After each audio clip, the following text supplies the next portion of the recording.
Welcome to the Michael Berry Show podcast. Glad you found us. Tell a friend, won't you?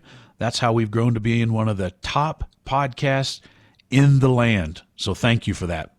And a big thanks to our sponsor and our friend, Jim McInvale, Mattress Mac, Gallery Furniture. Mac gives back. We like the way he does business, and we like his commitment to the community.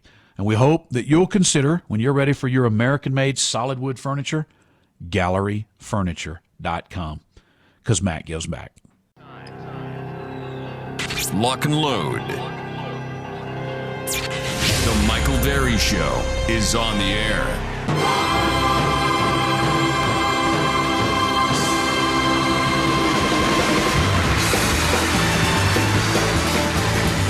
Let's start the show with a very positive story.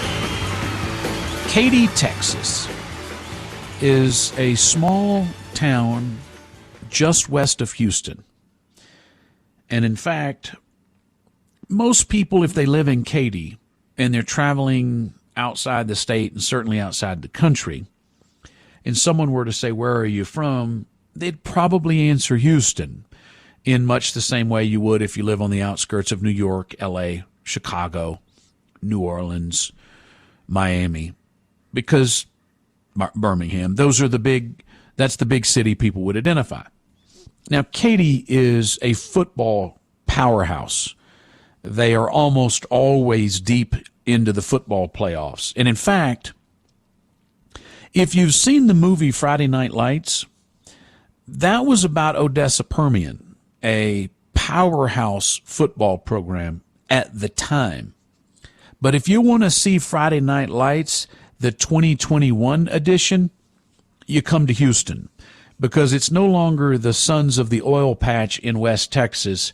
It's far more sophisticated. It moves faster, and the people care more.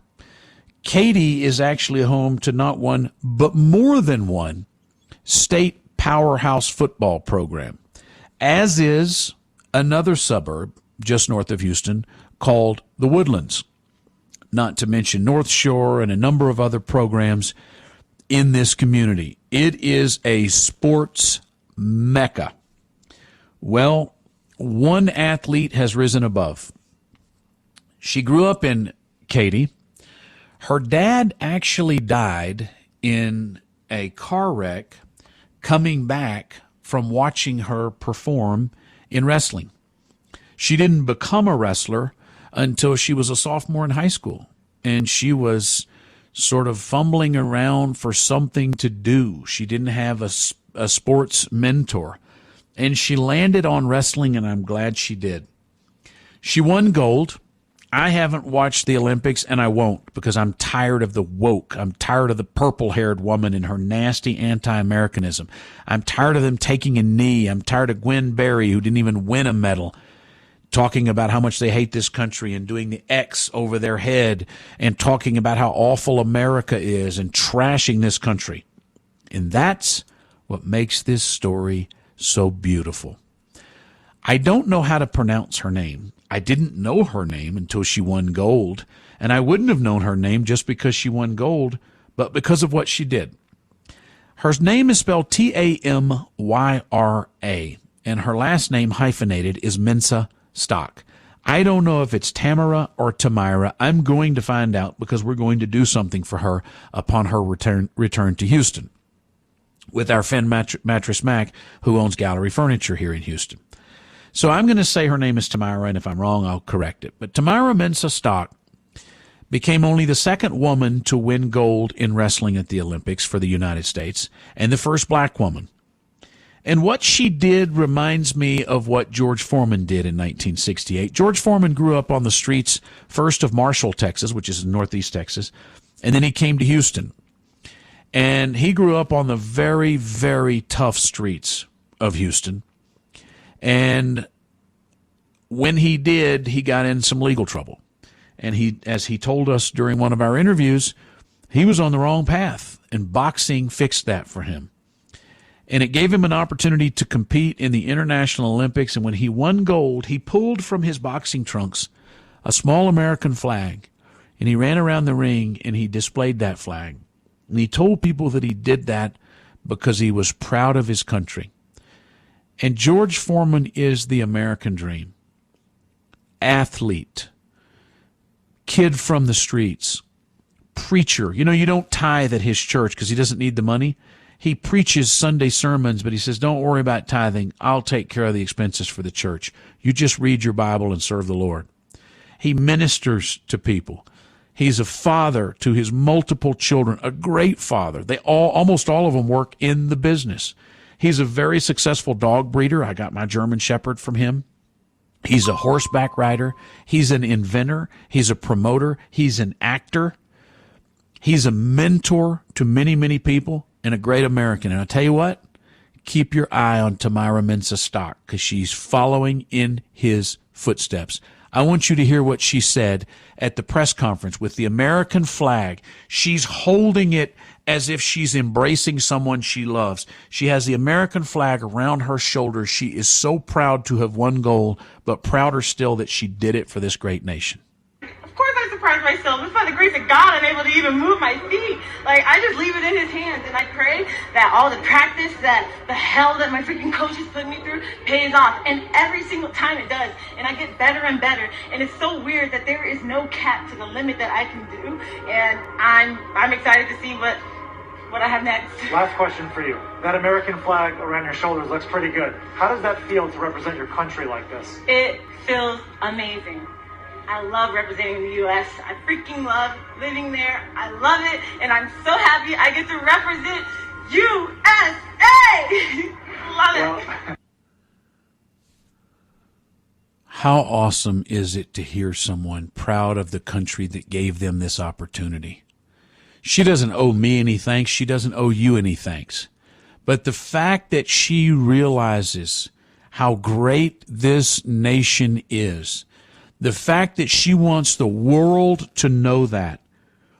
What a weird time we live in, that Democrats have made it something to be ashamed of. I saw Rashida Taliban, the member of the Squad, doing an interview talking about international Zionism and saying that Jews are the scourge of the world and they want to dominate and oppress people. I got news for you, American Jews, 75% of whom vote Democrat. There are people who have taken over your party, if you are a Democrat, and they hate you. You are not welcome in that party. You do not drive the Democrat Party any longer. Alexandria Ocasio-Cortez, Rashida Taliban, Bernie Sanders, who was born Jewish but has a strain of anti-Jew in him that would frighten you. These people don't just hate Israel. They hate Jews. Ilhan Omar has blamed every problem in this country and the Middle East on Jews.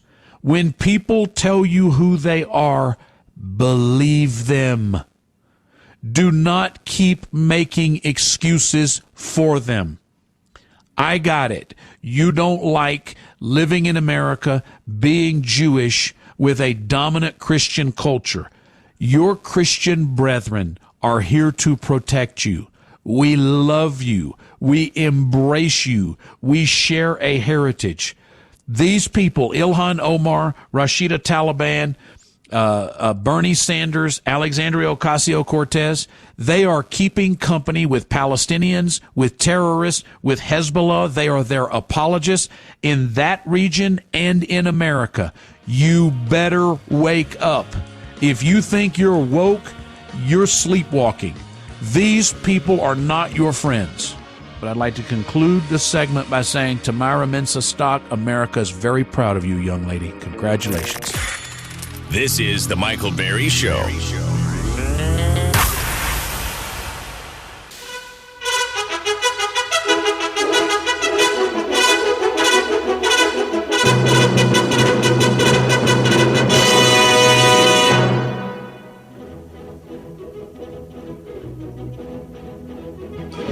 I know how frustrated you get seeing American athletes supposedly representing America and telling the world they hate this place. And I just want you to remember there are some good folks. That's why we told you the story in the last segment, and it reminds me of George Foreman. He told me this story several years ago but I thought it was worth listening to again. Here's some good news. January 26, 1967, that first fight. You told me the guy you fought, but if you were watching as you are today, the young man who you were, tell me about that young man. What was going through your mind? Well, I was at that crossroads. I'd gone to the Job Corps. As a matter of fact, I was in the Job Corps and the bullying guys around. There was a boxing match on. Muhammad Ali fighting, he was Cassius Clay then fighting Floyd Patterson. And the kids looked at me and said, "You're a big bully. You're always picking on people. Why don't you become a boxer?" I said, "Okay, I'll show you." That was the reason I was in the ring. I was a big bully trying to prove that I wasn't afraid to be a boxer. That day, all I was trying to do is show the world I wasn't afraid. I'm not like that anymore. Why? Because I'm not afraid. The greatest fear that I have is that my life will be a washout, and I won't tell everybody that you can do whatever you want to do if you put your mind to it. 1968 Olympics, what did that do for you? Couldn't believe it. I'd never had a dream to come true. Never had a dream to come true. I've heard about people dreaming and waking up one day they could swim or boat, even have a horse. I'd never had a dream to come true. I won that Olympic gold medal. I'm on the platform.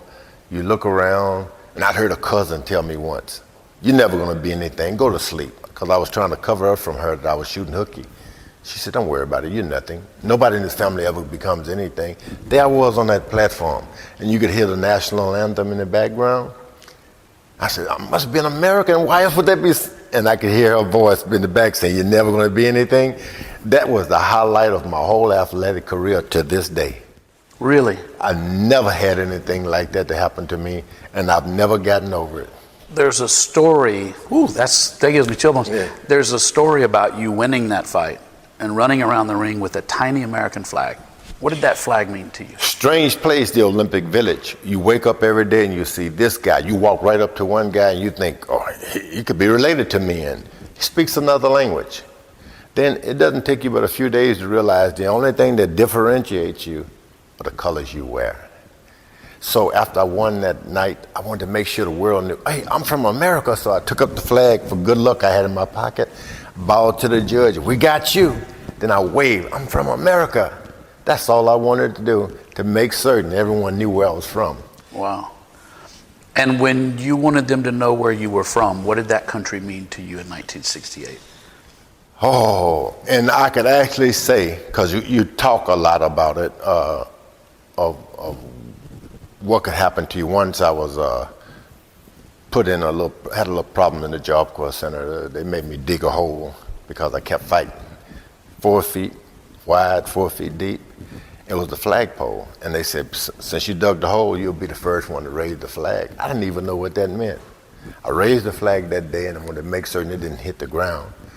Boom. That was the beginning of the love affair with the flag. And so we talked about America, but then, and I won that thing, America. It's the place, the home, where no one gives up on the underprivileged. That's what it meant to me. They truly said it, and I was the underprivileged. I wasn't going to bed without food now, and here I was on the Olympic stand representing my country. And they never give up. Here, this country never give up on its underprivileged. America's changed a lot since you were 16 years old. Do you think a young man today has the same opportunities you did?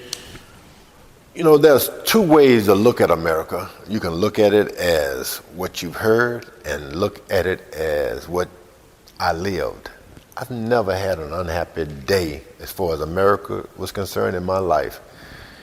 Boy, there's always been the distinct taste of chocolate ice cream and vanilla ice cream. And they didn't even come on the scene with coconut ice cream. I mean, now they got Baskin Robbins with all those flavors. They didn't exist back in the 40s and 50s, but ice cream was just as good without them. my best ice cream of my whole life was when Nutty coconut, that's what I was trying to think of. My pawpaw would make it, and we would sit on the crank. You know, you'd have to sit there and wait on it with the rock salt and all that. Nothing's ever been, even Bluebell doesn't match up to that. Yeah, so when people say, has America changed?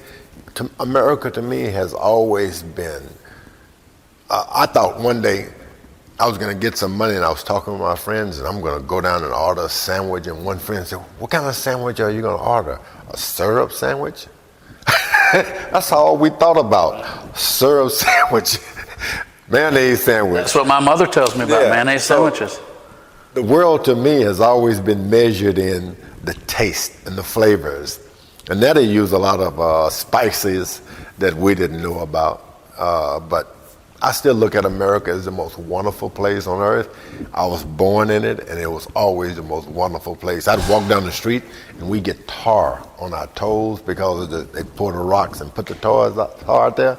Now I walk around, I look at the streets, I said, the kids will not even experience tar on the roads anymore. So for me, it's been a great country. It's been a great journey. I've met some of the most wonderful people ever. Lyndon Johnson, Doc Brothers, my boxing coach. Oh, it's been Jimmy Brown.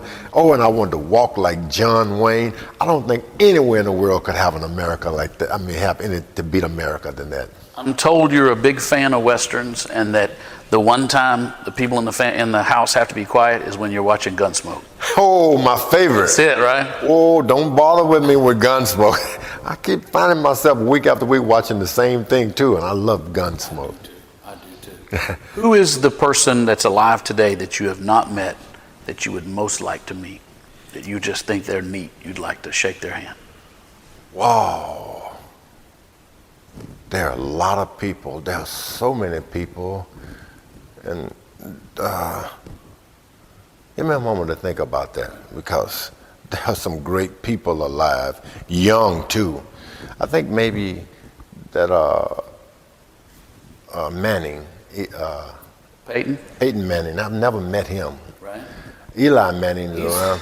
He's retired though. You're not retired, so he might not understand your busy lifestyle. Yeah, I'd like to meet Peyton Manning. I've never met him. What a great guy. My gracious, there are a couple of football coaches on the scene too that I like. I met Shaquille O'Neal. Okay. Boy, I was like, wow, he was trying to find me, and I'd been trying to meet him. Right. So big. Can you imagine a mother having to carry around a big baby like that? You know, the thing about Shaquille O'Neal, kind of like Karl Malone, I sense the country in him. You know, I sense that this is a guy that has country values, more sort of family, and I think that's why he's lasted so long. Yeah, that's it. People can see that same thing of just a big old happy country boy. So when I thought about that, I was going to say Shaquille O'Neal, but I met him already. And you want to go beyond athletes? I don't have to. Is there a singer that you always liked that you've met or haven't met that was you just love their stuff? Yeah, Diana Ross.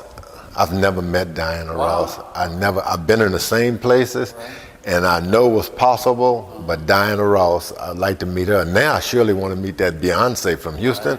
I'd like to just give her. I'm surprised you haven't. We are just passing by people, but I'd like to pick her up and say, "Country girl." Well, I have to say on a personal level, I've watched you.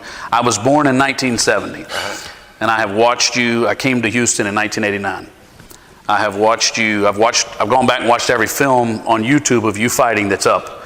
Not every fight's up, but every one that is. I've followed you publicly. I've watched you on TV. I've seen your interactions. I've seen how you mentor people. I've even been to your church with Michael Harris to hear you preach.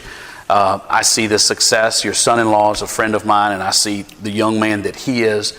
And I have to say, you are truly, which is why I wanted to spend some time with you, you are a role model, and you are the American dream come true. You always conduct yourself like a gentleman, and I really appreciate that. I'm just sitting here listening to Michael Berry. I want to challenge every business owner. If you own a business, use that business to do good. I want you to make money. I want you to be very successful. Of course I do. But use that business to do good for the community, the way Mac does at Gallery Furniture. GalleryFurniture.com. Solid wood, American-made furniture, and Mac uses a lot of the money he makes to give back, to make a difference. Job fairs, helping those in need, teaching people trades. GalleryFurniture.com. Mac gives back.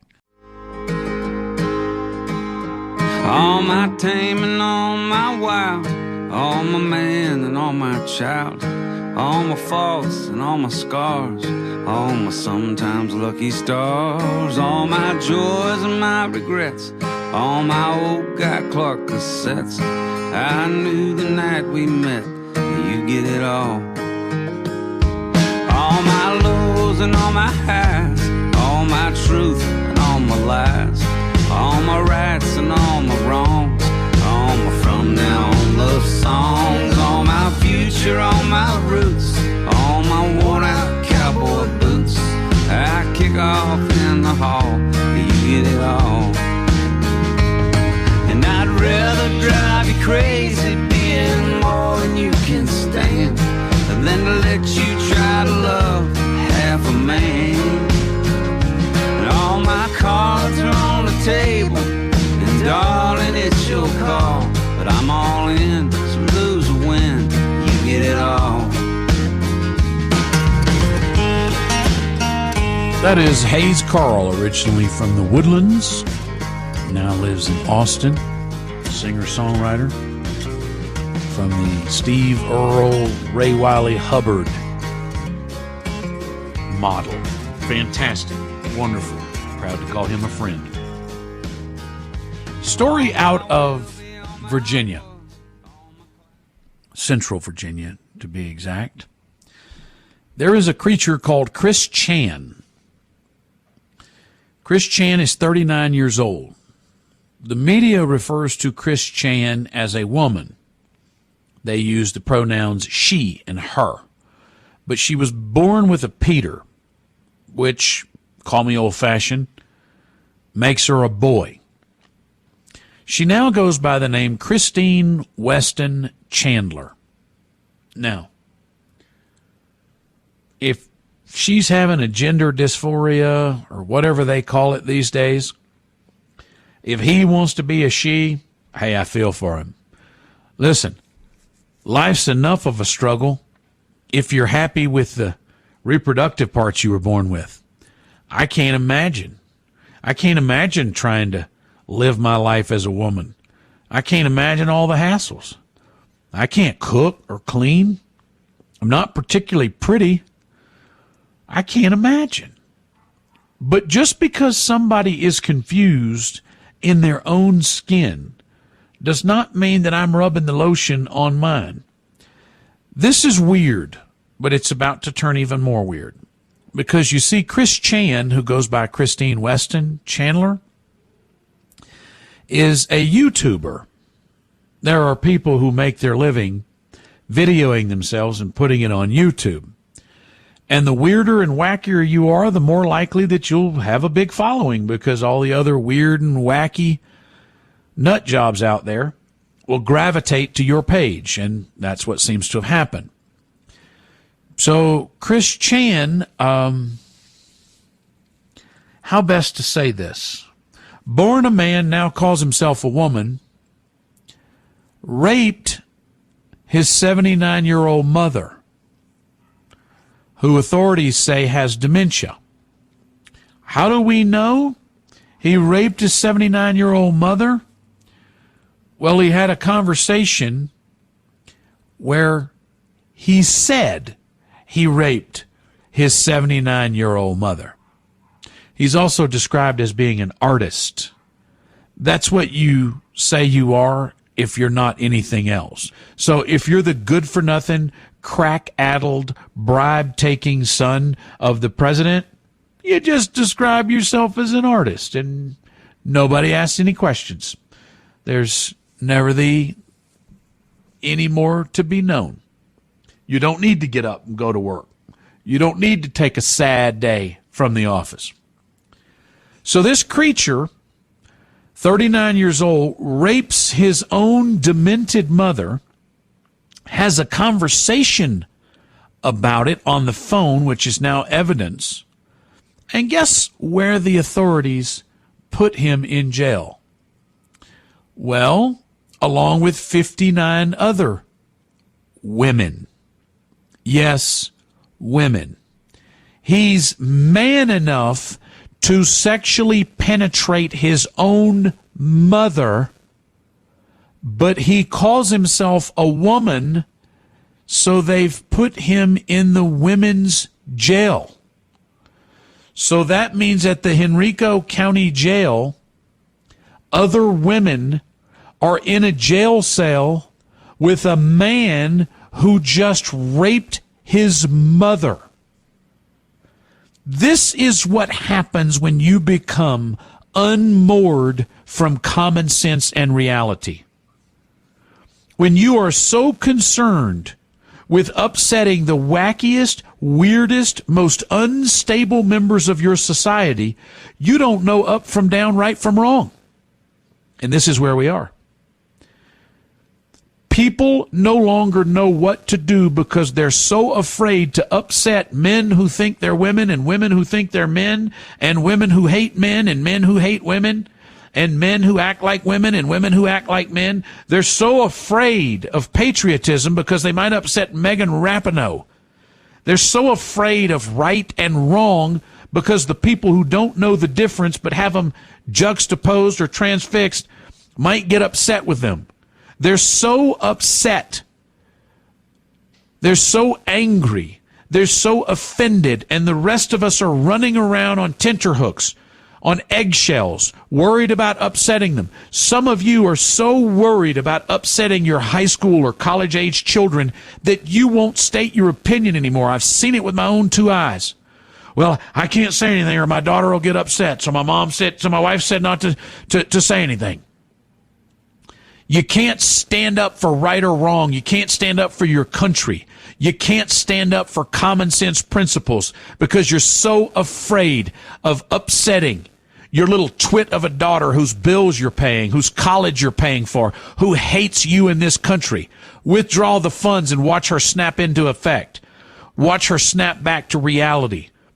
We have got to take back our damn country, folks. Do you see what's happening right before your very eyes? You better stop being afraid of them being offended. This is emotional manipulation. That's what this is.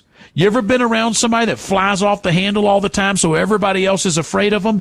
That's what we've become. You're going to have to make them angry to take back your country. And if you keep thinking that, well, if I just do exactly what they want, and then at dinner parties I talk about how I can't say anything anymore without upsetting them, you've lost your country. Now take it back. The Michael Berry Show continues. Well, our story starts in Texas, where he's tempered by the heat. This skinny Alvin boy believes his fastball can't be beat. It was 28 years ago today that a 26-year-old Robin Ventura made a terrible mistake. He decided to charge the mound where a 46-year-old Texas cattle rancher, Nolan Ryan, had just beamed him with a ball. I think it's safe to say Ventura has regretted that for the rest of his life. We talked to Nolan Ryan about that, and he had an interesting story about how he and Robin Ventura have no hard feelings. I thought we'd share that today. This guy named Robin Ventura charges the mound. One of those memorable Nolan Ryan moments. Well, you know, the interesting thing about that is that it was a reaction on Robin's part, but there was some history there, not between Robin and I, but between the Rangers and the White Sox. We had gotten in a fight with them earlier in the year, and so there was some bad blood there to start with, and I was an aggressive pitcher. You know, I'd pitch inside, and so they knew that. And so I just think that when Robin came up the first time, I left a ball out over the plate, and he got a hit to left field, and so I felt like I needed to come in on him. And my intent was not to hit him. I was going to pitch him in on his hands, and if I missed, I was going to miss in and get him off the plate, but I got too far in and hit him, and he just responded, and you know, that thing took on life of its own. And does that bother you? You know, it's not what you want to be remembered for.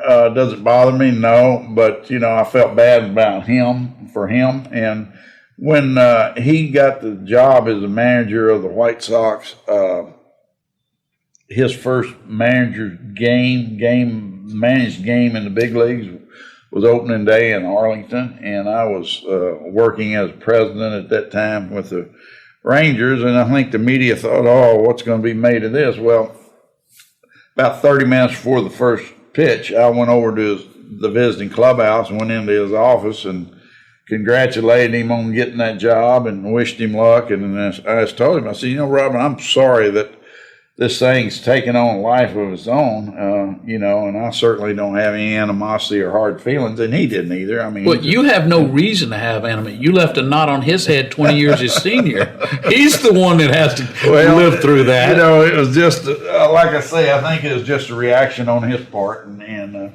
he certainly, I think he probably wished it never happened too. You don't, I studied the film again, you hardly move. You prepare you steady yourself. Is this something you've thought through in your head a few times? This is what I'm going to do? Well, I think it's just a response, and you'd held a steer or two in the same position, right? Yeah. And I told people, I said, I was just glad that he was a normal sized person, because prior to that it had been Willie McCovey and Dave Winfield. Right. And Winfield in 80 was not a pretty picture, right? And so, that's just the way it was. Mm-hmm.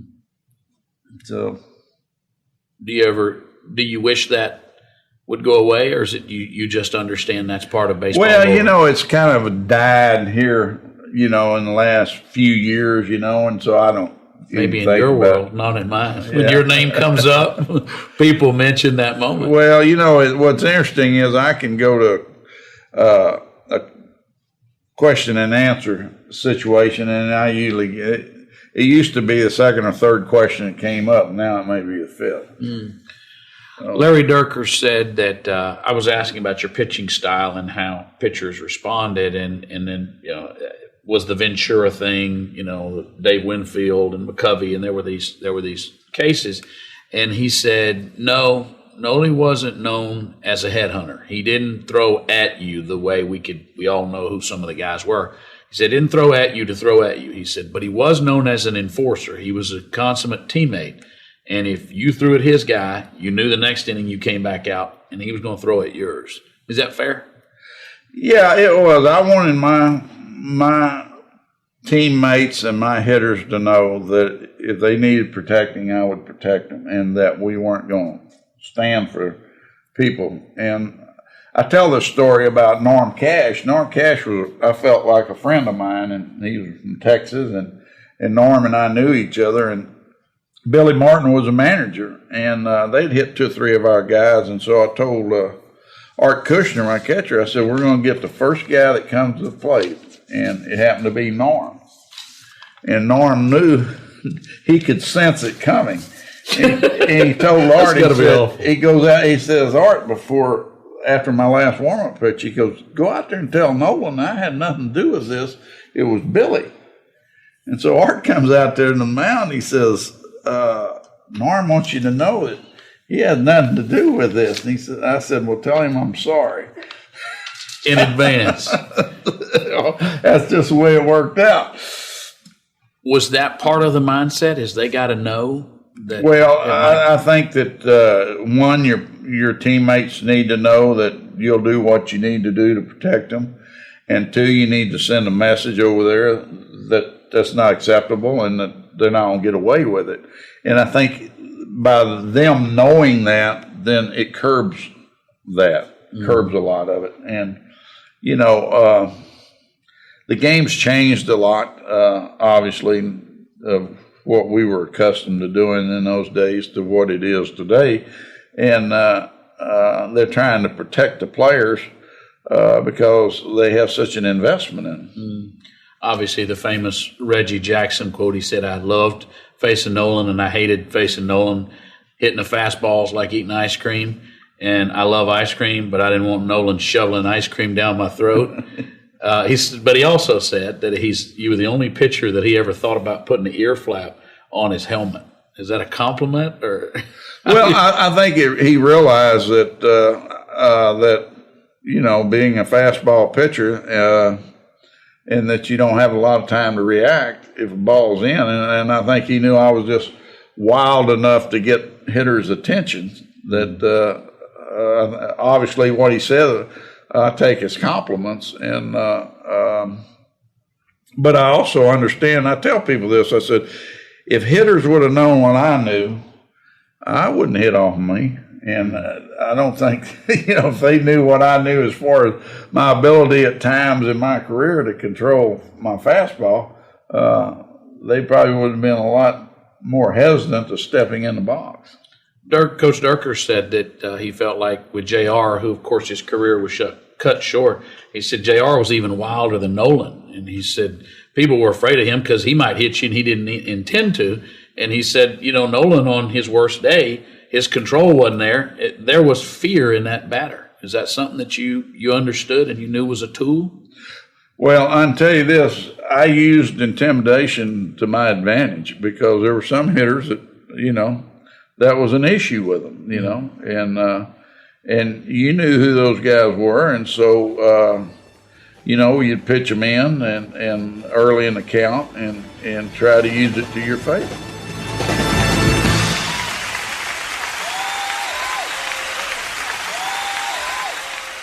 It's that time. Lock and load. The Michael Berry Show is on the air.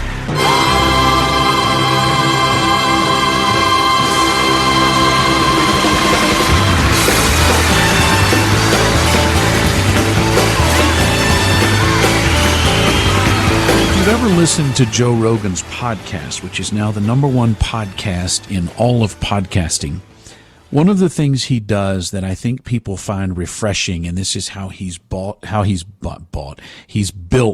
an army of fans and acolytes, is because he goes out and finds fascinating people and talks to them, and not just the same old people in the news. Today's guest has been Joe Rogan's guest, and I'm delighted that he's our guest. It's not a particular story that's in the news. He does have a new book out. It's a fascinating guest writing some fascinating things, and I thought we'd dig a little deeper. The book, which is out now as of May 18th, is called Mental Immunity: Infectious Ideas, Mind Parasites, and the Search for a Better Way to Think. His name is Andy Norman. Andy, first of all, why write this book? Thank you for having me on the show, Michael. So this is a book that came out of about 30 years of hard reflection about why people's worldviews diverge from one another and set each other at odds, and how we can have the kind of conversations again that bring us back together. And it turns out that a little-known fact about the human mind, namely that it has an immune system that can malfunction in various ways, is kind of at the root of our current cultural division. Now, by a mental immune system, I mean in the same way that the body's immune system protects us from infectious microbes, our minds actually have systems that protect us from infectious ideas. But of course, they don't always work well, and because each of us has an imperfectly functioning mental immune system, we often harbor ideas that set us at odds. And understanding this can allow us to begin dialoguing together in a more fruitful fashion. Dig a little deeper, go granular in that. What are some examples? Yeah, so I think we're all familiar these days with the way in which bad ideas spread in a viral fashion across the internet. It happens with bad ideas from the extreme right, and it happens with bad ideas from the extreme left. It even happens with bad ideas from the center, right? And it's, I think, increasingly obvious, certainly to young people who grow up in the information age, that information can basically infect minds and turn us into lesser versions of ourselves. So we need to actually become better aware of how basically parasitic chunks of information can spread through social networks and make us and divide us against one another. So I actually think that we can speak in a meaningful way about mind parasites that for most of human history we've called the bad ideas and falsehoods. We need to get better at distinguishing the good ones from the bad ones, the true ones from the false ones. Or I think we have a very rocky road ahead. So, Andy, why do you think it is you call them mind parasites and bad ideas in the past? And, I'm sure we may differ on what some of those were, but I'm sure there are most that we would agree that's a terrible idea. Why do those things spread, and are bad ideas more likely to spread quickly? Or is it simply because just as certain viruses attack our systems and attach more easily, bad ideas we're already good hosts for bad ideas because they make us feel better about ourselves, or we naturally dislike other people, or why do those bad ideas take root and spread? Yeah, so if you study the way in which minds sift through ideas, test them, and filter them out, it turns out that becoming attached to certain beliefs and wanting to protect those beliefs against information that's perceived as threatening, that often leads people's minds to sort of come unhinged to one or another degree.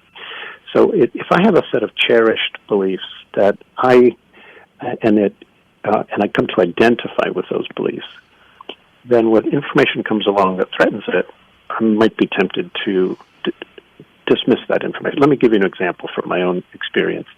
I was brought up in a family that practically worshipped Martin Luther King.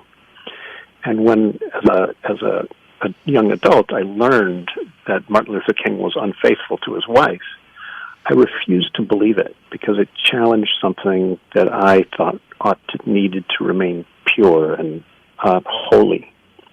And so it turns out my mind generated these doubts, which I think are actually the antibodies of the mind, that attacked this information. I basically convinced myself that J. Edgar Hoover and the FBI had spread rumors about Martin Luther King's infidelity in order to smear him. Now, that was consonant with other things I had learned and which are true, but it turns out that particular fact was invented by my mind to protect something that I thought was precious. And it turns out that many forms of unhinged thinking or disordered thinking traces back to a conflict between new information and existing beliefs. And if you don't know how to manage that situation properly, you can develop a worldview that's kind of disconnected from reality. That's a fascinating notion. You take the case of Andrew Cuomo, who now the Attorney General has come out and said, we believe based on our investigation that he sexually harassed these women in violation of state and federal laws. The women are many and they're credible. And you look back after the nursing home scandal and a number of corruption scandals, and whether someone voted for him or voted for his opponent, likes him or doesn't like him, the staggering amount of evidence as it emerged, there were more and more celebrities who referred to themselves as Cuomosexuals. Well, that's an embarrassing reference today, but it was almost as if they were doubling down, right? It's as if it was defending themselves instead of just him. And you see people do this with famous people because, well, I've attached my identity to that person. That Martin Luther King instance is interesting because Martin Luther King could have been both a very effective civil rights leader and a man who was unfaithful to his wife at the same time. You don't have to deny the latter to validate the former. But it's interesting that you use an example from your own past. I think that makes it very interesting. Very interesting indeed. Well, thank you. Andy Norman. You go ahead. Apologies. No, you're right. It's easy to latch onto examples of this kind of mistake happening on the other side of the political aisle, right? And it's often harder to acknowledge that it happens on our own side as well. But we need to be if we really want to be open and honest and learn from one another, we need to acknowledge good evidence wherever it arises. But then we would have to be introspective and intellectually honest and reveal our own shortcomings. And I think the inability to do that is maybe the greatest mind parasite. Thank you for being our guest. The book is Mental Immunity, Infectious Ideas, Mind Parasites, and the Search for a Better Way to Think. The Michael Berry Show. Thanks for listening to the Michael Berry Show podcast, and thanks for telling your friends and family. We appreciate that. Our podcast has grown at an amazing rate because of you. So thanks. And thanks to Gallery Furniture, our sponsor and our friend. Always willing to help our veterans, always willing to help our community. Mac gives back. And that's why I buy my furniture there. Solid wood, American-made furniture. Mac gives back. GalleryFurniture.com.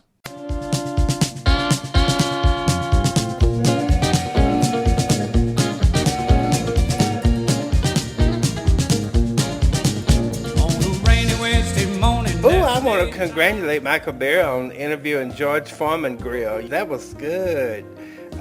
He got a lot of information out of him I had not known before and things. And Watusi was over here just watering at the mouth. Shut up. No, you was. You was watering at the mouth. You know you ain't heard the end of that, honey. They're going to be looping that over and over in every advertisement. You remember how they wore out Elba Woods? Oh, my God. I was so tired of hearing about how they did that, man. Bless his heart, but come on. 6 months later, quit thanking yourself. Come on. I know that's right. Oh, Watusi was mocking Michael Berry this morning. Watusi, come here. What? Do your Michael Berry impersonation. Come here. All right. What is your passion? Go find your passion. And that's what you need to do for a living. It will always be picking up people's yards. I know that's right. Go and hug your children. My wife smoking hard. If you don't think that's funny, I can't be your friend. Ooh, girl. Ooh, she nailed it. Yes, Lord. Ooh, Watusi got that Shirley Q malt liquor flowing in her bloodstream. All right. And now back to the Michael Berry program. With the George Floyd case last summer, we saw a call by big city mayors across the country to defund the police. And in many cases they did. In Seattle, where they defunded the police, they drove the very popular police chief out of office. Now the mayor has come back and is asking for more money. In Chicago, we've seen record crime numbers. In Houston, we've seen record crime numbers. Austin's out of control. Baltimore can't be believed. New York's Bill de Blasio has admitted we've got to get more officers on the street. This trend portends to continue and worsen. Rafael Mangual is a senior fellow and head of research for the Policing and Public Safety Initiative at the Manhattan Institute, and a contributing editor of City Journal. He wrote a piece for The Hill, which was published on June 17th, which was entitled, Why Cities Can Expect 2020's Violent Crime Spike to Last. Raphael, even if this news is accurate, it's not welcome. Why is the crime spike going to last? Well, I think it's a combination of things. I think it's a lack of understanding on the part of people making a lot of these public policy decisions for us about what crime responds to, what crime trends respond to, what drives crime up or down. And the reality is that, the defunding of police across the country that's happened in 2020 is really only the tip of the iceberg. Over the last decade, so much has changed in the criminal justice space and the policing space that has functionally done two things. It has raised the transaction costs of law enforcement while at the same time lowered the transaction costs of law breaking. So a combination of factors, everything from the election of progressive prosecutors to drastic cuts in the incarcerated population to a long-standing recruitment and retention problem that police departments across the country have been trying to deal with. The decriminalization of various offenses, the deprioritization of public order in cities across the country, all of this has had the combined effect of making environments more conducive to serious crime.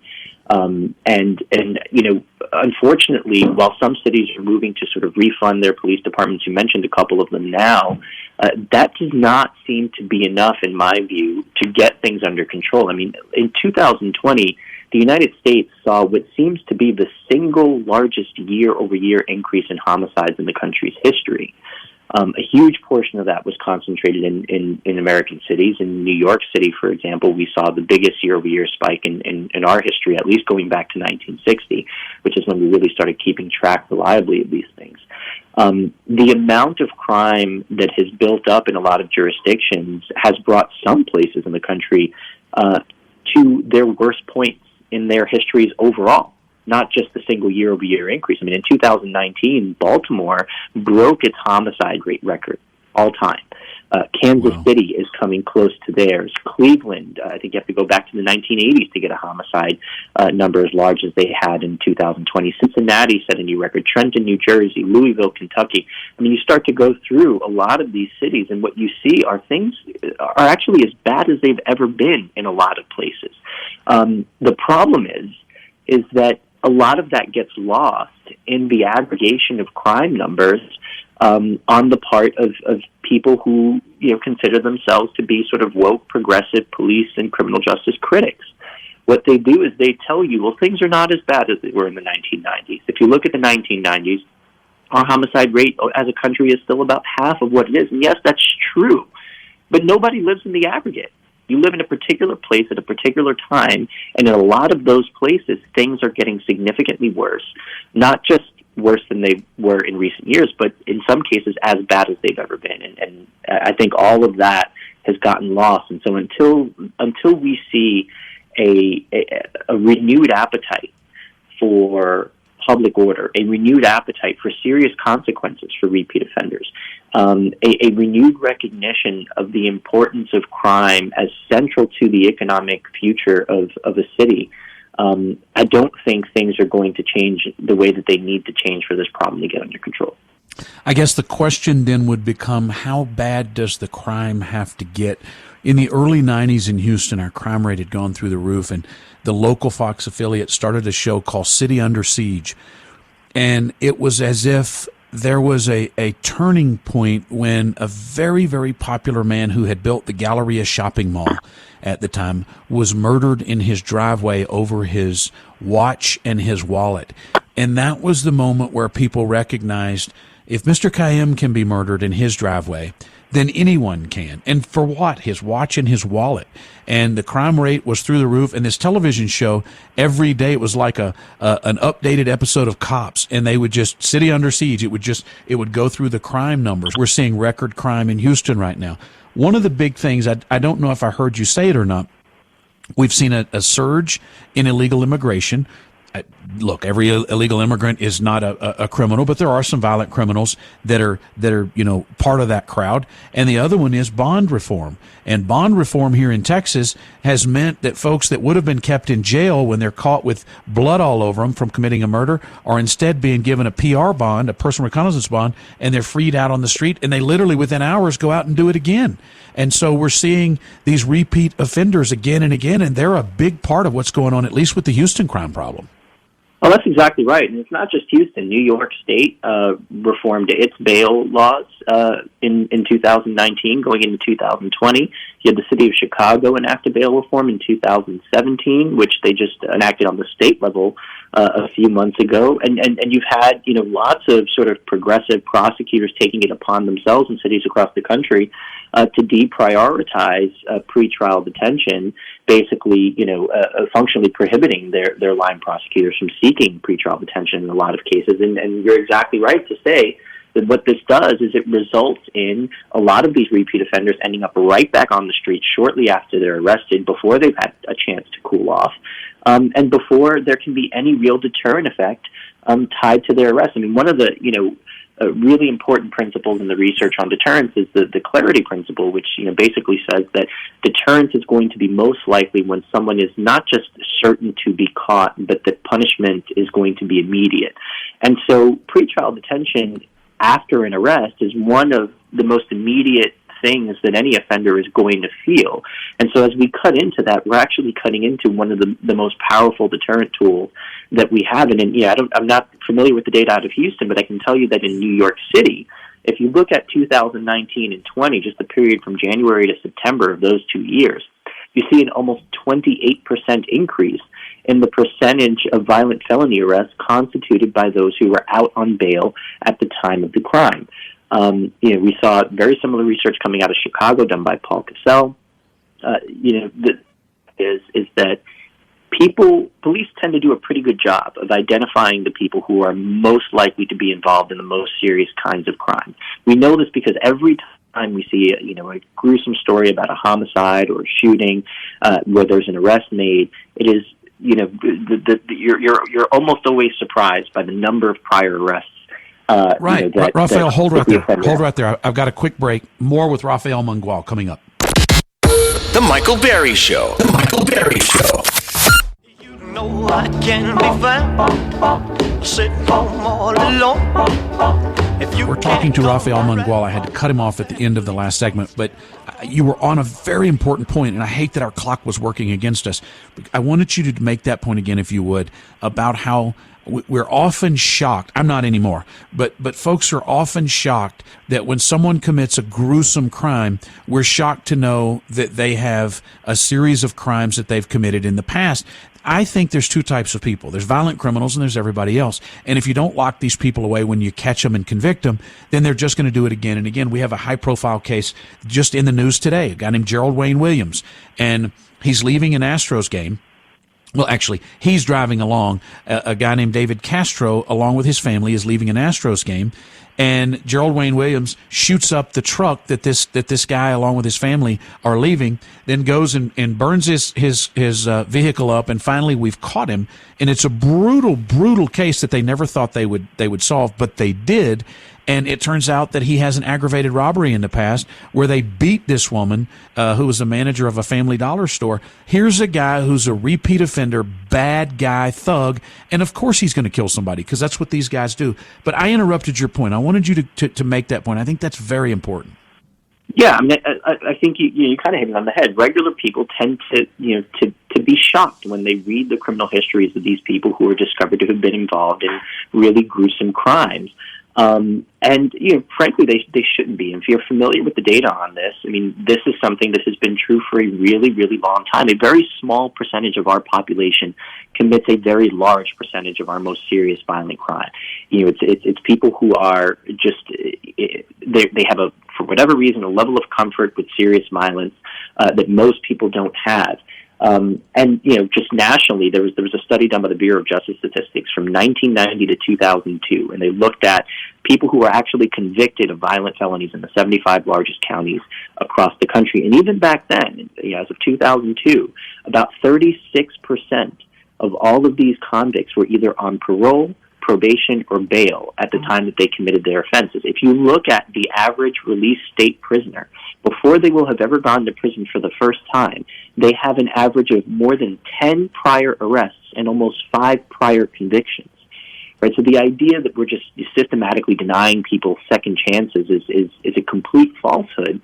But what happens is when you look at these cases and you see the prior criminal histories, what that tells you is that police do a really good job of focusing their resources on the people most likely to be involved in the most serious kinds of crimes. What's happening more and more as a lot of these reforms come into being, is that the rest of the criminal justice system more broadly is failing to do its part to hold these offenders accountable. And that's something that has to change, right? You can't just refund police and hope to get crime numbers back to where they were. I had a piece in the New York Post making this argument this morning.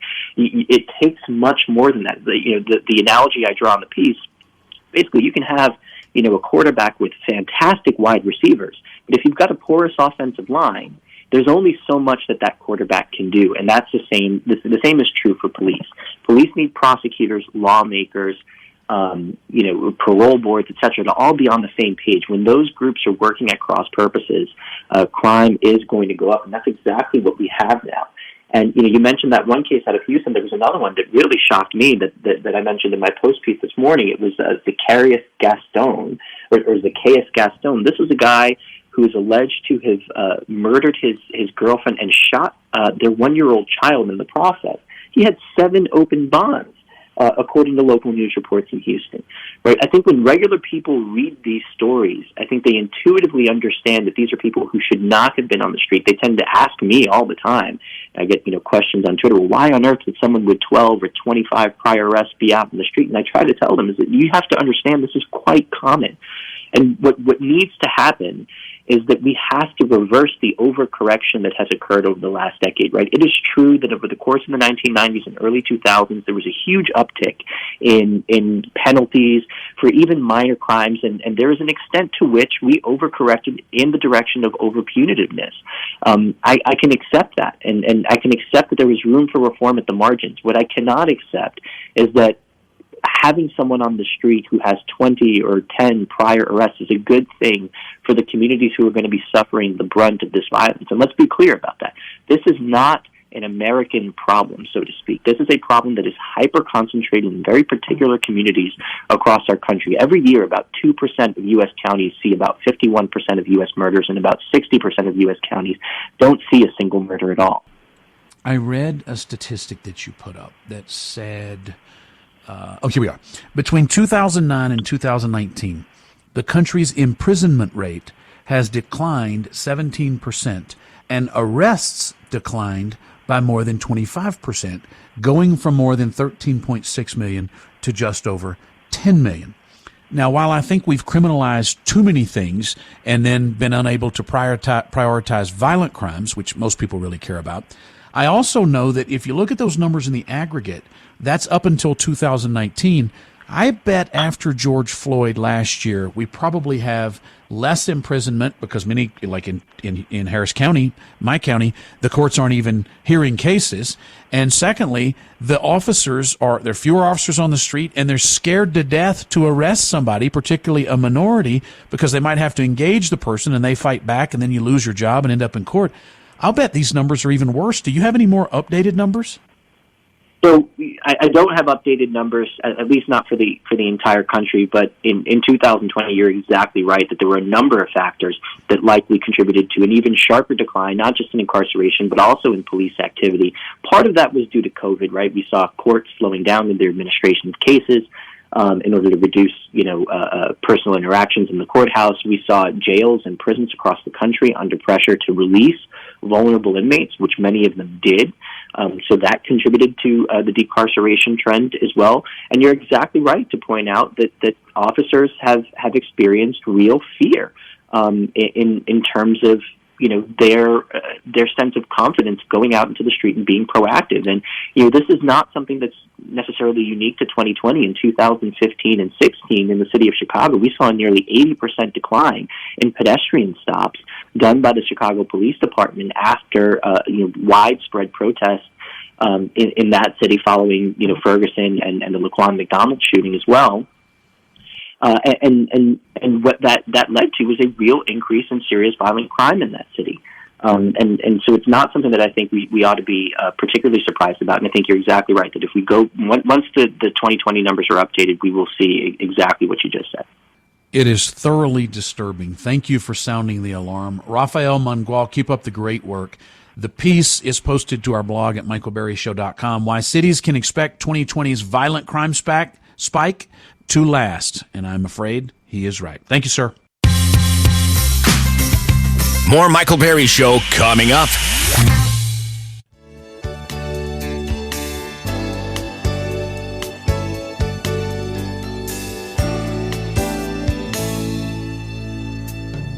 Look at what's happened to me. I can't believe it myself. Suddenly I'm up on top of the world. It should have been somebody else. So about a year ago, I was driving back from, must have been a little over a year because I think I'd just given a speech. And I haven't given a speech in over a year because I used to speak for a lot of corporate events and industry events. Maybe it wasn't a speech. I want to say it was. But I was driving home, and I had about an hour-long drive, and I was thinking about a number of news stories that were troubling me in the world my children are growing up in. And I thought to myself, you've got to decide what you believe. You got to decide who you are. And I have these conversations with myself because it helps me when I'm going to give a speech. If I have a line I'm going to use, I say it out loud, because if you force yourself to say it out loud, you know whether you know the line or you don't. A quotation, the lyrics of a song, whatever.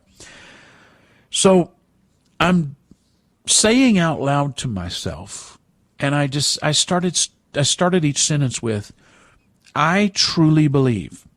And I started simply saying the things that I truly believe.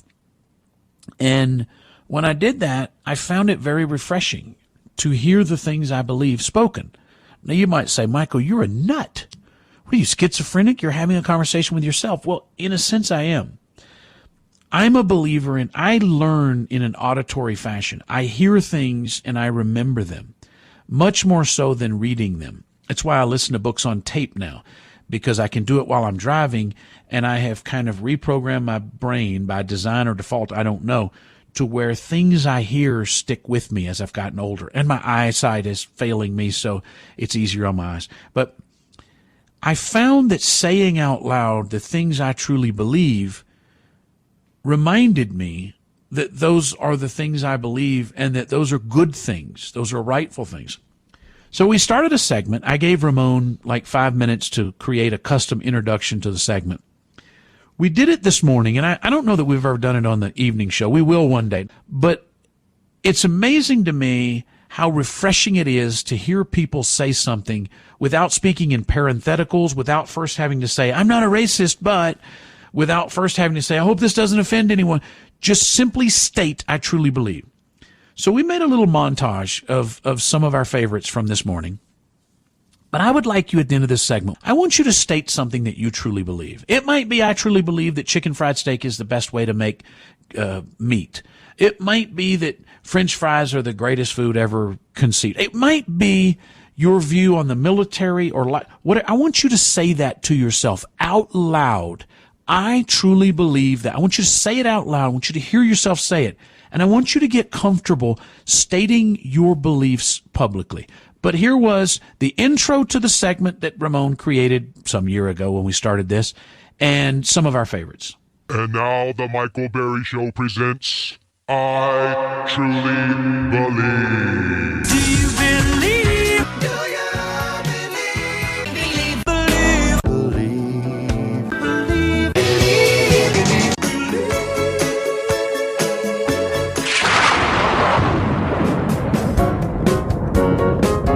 Ed, what do you truly believe, sir? I truly believe that Donald Trump was the Messiah and our government is Pontius Pilate, but he'll be back. All right. It's going to be interesting to see. I think he's running. I'm pretty sure he's running. Tony, what do you truly believe? I believe that your voice is being heard above Mr. Hannity. And just knowing that you always come out with the right words, but if you're in prison, you're going to be a millionaire, bond or no bond. Thank you, Mr. Rumbaugh. All right, let's go to Lance. Lance, what do you truly believe? I truly believe that Cuomo is nothing but a smoke screen and a convenience, and we need to be paying more attention to what the left hand is doing instead of what the right hand is handing us. Well, that's always the case, and it's hard to do because you tend to get distracted by the very thing before the reveal, the prestige. There is always the distraction. Look over